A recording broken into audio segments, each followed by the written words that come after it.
Googly, wow, wow, wow. You're tuned in to a true underground broadcast, and this show we're rocking a ladies' choice. Bay Area Backstage was on location for this year's Fandomcon. We caught some panels, including one with Debbie Derryberry. She's famous for Jimmy Neutron and Draculara. Never works. Sometimes being a vampire really sucks. Yeah, dude. They also had a lot of gaming stuff, including a brand new game called Tax Evaders. It's pretty crazy. They had like Donald Trump, and you could also shoot with J.D. Vance with devil horns.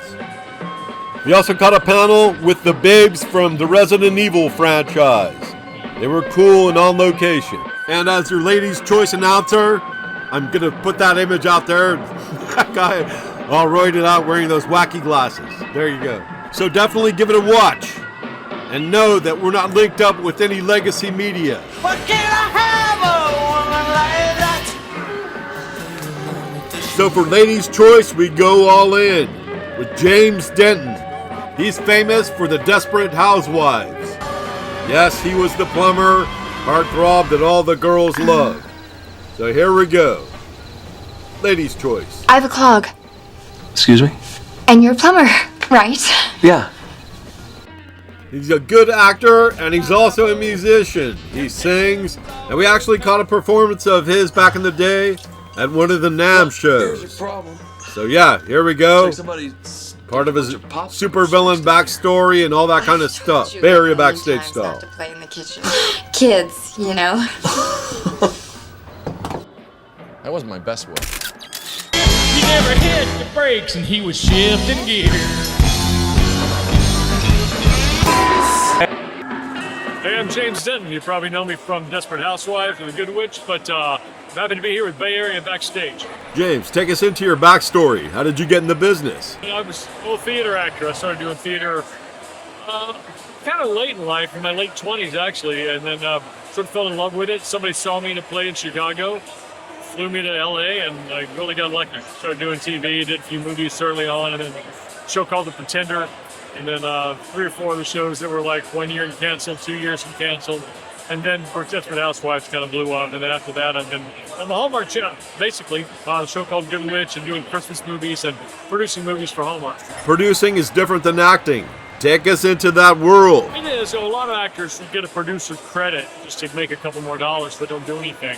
But for the Hallmark movies, I basically did everything they let me get my hands on. I was in casting and locations and craft service. So just to learn more about the business and have more about ownership of the movie when it came out. Plus my son did one with me, 2 actually. So that was kind of fun. They let him do that. So Hallmark's been pretty good to me. Being an actor and a leading man, you have to stay in shape. What's your deal? What's your routine? You know, it's funny, I've just been trying to lose some weight. Basically what I do, I never get on a scale when my pants don't fit anymore, and it's time to cut back. So I usually cut out the beer, get back on the Peloton, but that's all I go by. So I don't want to buy new clothes. So when my pants get tight, it's time to get in shape. Is there any character that you can say is 1000% you? Yeah, that's a tough call, you know. I started playing bad guys early on. Been in Desperate Housewives was my first real sort of leading man role, which is weird for me. And then on Good Witch, I played a doctor finally. You know, everybody says I'm not a doctor when I play one on TV. Well, I finally got to do it in my 50s. So the closest thing to me probably was the guy on Desperate Housewives, because he was a blue-collar guy with a pickup truck and a dog, and that pretty well sums me up. So you basically are just yourself on camera, which is awesome. Much, it's not really acting. Not much of an actor, yeah. But you are an actor. Show up and say the lines. Really, there was a little more than that to Housewives, but that was the role that was probably the easiest for me because it was just so close to home. What's the most awkward thing that happened during one of your acting performances? Man, I did a show called Philly. You know, Steve Bochco, who did NYPD Blue and all those shows. It was Kim Delaney. A very pretty actress who was in NYPD Blue. She was a lawyer and I was a judge, and we had an affair. And Bochco used to really push the envelope with the nudity. And so we had a scene where we basically had nothing on except like little pieces of cloth. And I had never done that before. I kind of had a crush on Kim anyway from NYPD Blue. So it was really scary for me because it's just so weird anyway, but because it was somebody who, imagine somebody you have a crush on as an actress, and suddenly, you know, you're having to do this scene. So that was the most embarrassing. I mean, it went fine, but it was just the most awkward because they always are. I mean, those scenes are tough to do. Handling many aspects in the business of acting. Can you offer advice to the students? You know, when people ask me about the business, you know, it sounds like a tough road, but I always say theater is the way to go. Theater is the most fun. You learn the most about acting, and you get more experience. And also, it gives you a little more credibility when you're trying to go do on-camera stuff that you have a theater background. And there are a lot more theater jobs than on-camera jobs. So if you're holding out for that TV series or a movie, you know, it's going to be tough without a film reel and all that stuff. Whereas theater, if you're willing to work for low money or sometimes even no money in community theater, it pays off. Because I started doing community theater, and I did probably 10 or 15 plays before I was even paid to do them. And it just built a resume, and somebody saw me on stage and flew me to LA. And so it does happen. So my advice would be get on stage and just, you know, learn your chops. And that also will tell you how much you enjoy it if you really love it. What's your take on conventions? Getting up and close and personal with your fans? I love it. Yeah, I haven't done very many. This is my first year doing conventions. Whoa. I've only done 3 or 4. So it's fun. It's fun meeting people that watch different things. I'll have people. I was on a show called The Pretender. The Pretender, way back in the day. And people come up and talk about that. That was like in 1996. So that stuff is fun, you know, to relive stuff from your career that you thought people didn't even remember anymore. So it's really fun to go back and revisit that stuff with the fans. Musician, singer, going to NAMM shows, you got a chance to live that life. We had a band of TV guys, actually called Band from TV.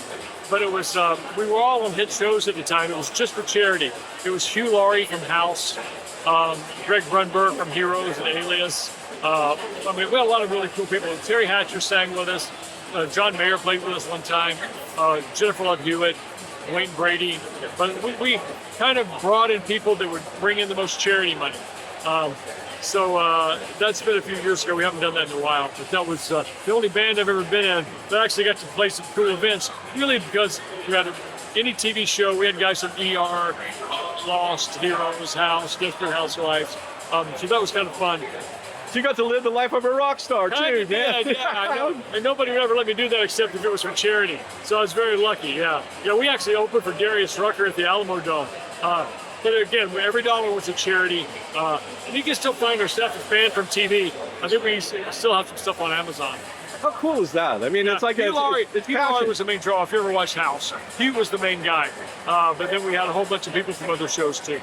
So you were the rhythm guy, rhythm guitarist. Yeah, I just played rhythm and a little bit of harmonica. Harmonica, hard. Yeah, I'm okay.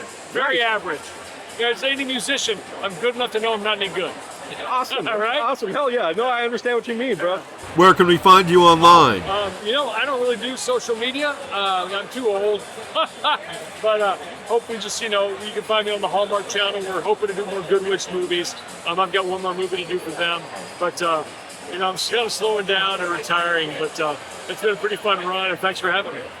So there you have it, our sneak preview for our Ladies' Choice episode with Draculara and Jimmy Neutron and, of course, the plumber from Desperate Housewives. Tune in.